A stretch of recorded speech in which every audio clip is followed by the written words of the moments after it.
Once they bond with Tommy and they are Tommy, so many people say, I want to be the next Tommy Morrison, right? Yes. Well, this is their opportunity. They can be.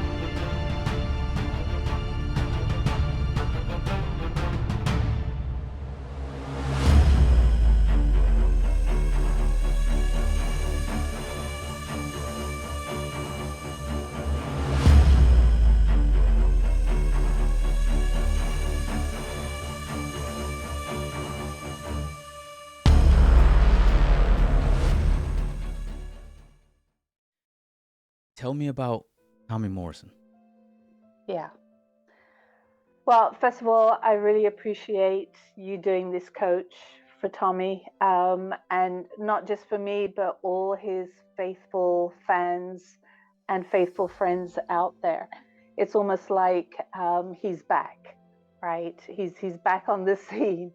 Um, Really, there are four Tommies, right? There's the Tommy Morrison that the media have got out there, right?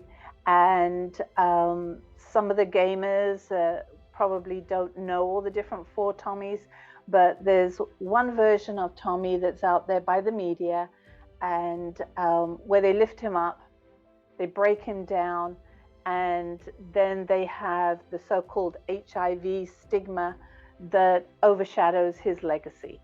So that's one Tommy Morrison, right? Then you've got the real Tommy Morrison, the Tommy Morrison I knew, the Tommy Morrison that people didn't know, the one that his faithful fans and faithful friends are getting to know over the past 10 years since Tommy passed away. And that's the Tommy where we saw him rise up, we saw him get broken, and we're seeing him lift up again. And the faithful fans are out there now telling the story, the real story for Tommy, which is something that he always wanted out there, the good, the bad, and the ugly, right? He wanted it all out there. And as part of the real Tommy, some of you may know or may not know that I went through a 10-year lawsuit to find out what happened on the day that Tommy got kicked out. Who is responsible? Who is going to take ownership of having done that HIV diagnosis on Tommy that kicked him out of the sport of boxing, really at the age of 26, just turned 27, which is really very young. And after 10 years and solidified in court records, nobody takes the ownership now for having given him that HIV diagnosis in Las Vegas. And apart from that, when Tommy did die, they did a post-mortem on him, which means that that is his final diagnosis. And the post-mortem also confirmed no HIV and no AIDS. So that's the real Tommy Morrison. And that story now is getting out there. So then you've got the third Tommy, which is Tommy Gunn, right? And a lot of people will see Tommy Gunn every Christmas. It's one of those Rocky V sequels that comes out every Christmas, and it's seen worldwide. And you've got the real boxer who Tommy Morrison was. Tommy Morrison portrayed himself as Tommy Gunn, and Tommy himself said that he really wasn't acting. He was just acting himself. And he obviously was a professional boxer. And there'll be people, Coach, that will just dislike Rocky V, just put it out of the picture. And then there'll be the faithful ones that will keep watching Rocky V again and again and again. And it's like a wine, a fine wine. It starts to get better, right? Every time you look at it. And when you look at Rocky V, it really was ahead of its time. It came out in 1990. Tommy was just 19, 20 years old. That's all he was when he was Tommy Gunn. And he would say, you know, he had to act next to his idol, which was Sly. He was always in the Sly fan club, and here he is now acting right next to him, the co-star of Rocky Five. So looking back at Rocky Five, you'll see actually it was ahead of its time, where the boxer doesn't get on with the manager. Well, that happens today, right? The boxer ends up with this kind of, as we say in England, dodgy promoter, which would be like a Don King Duke version, right? And don't tell me that doesn't happen today.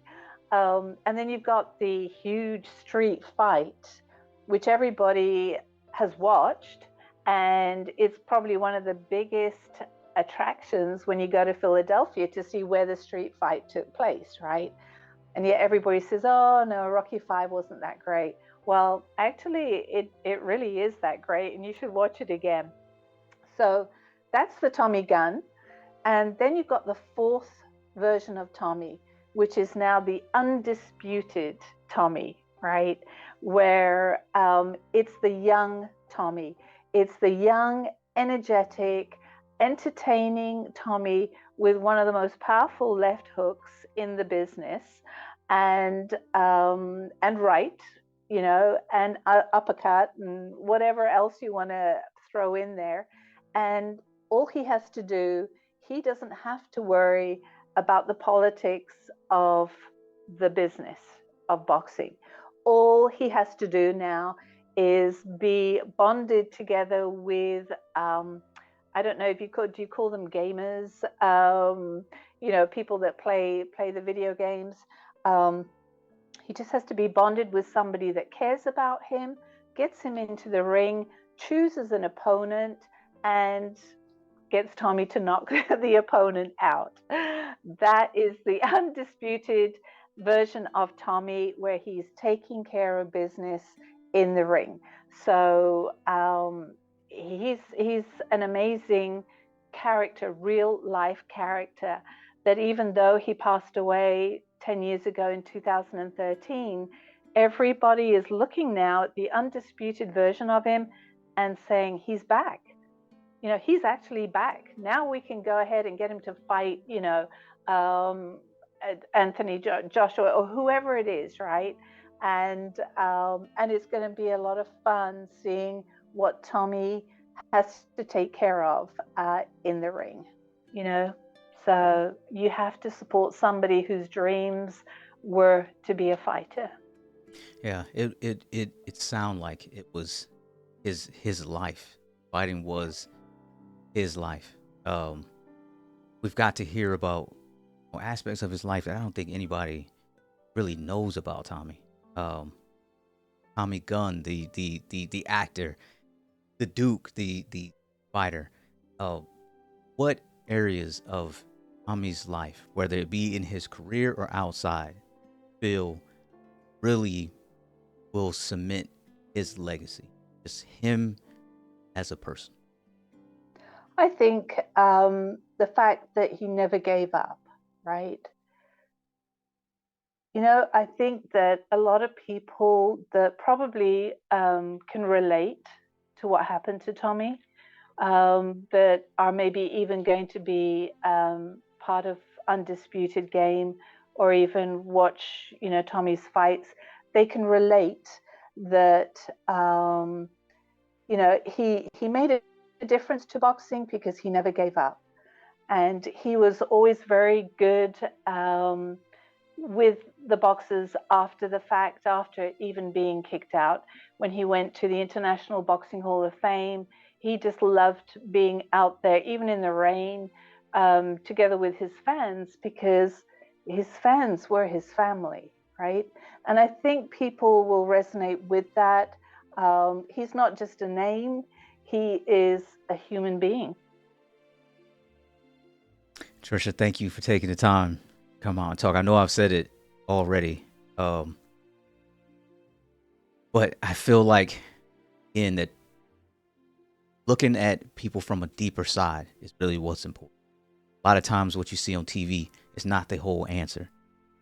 Fortunately, media doesn't get the opportunity to speak to the right people who have what it is that you actually see. And I think you've done a beautiful job of painting a perfect masterpiece of who Tommy Morrison was. So thank you for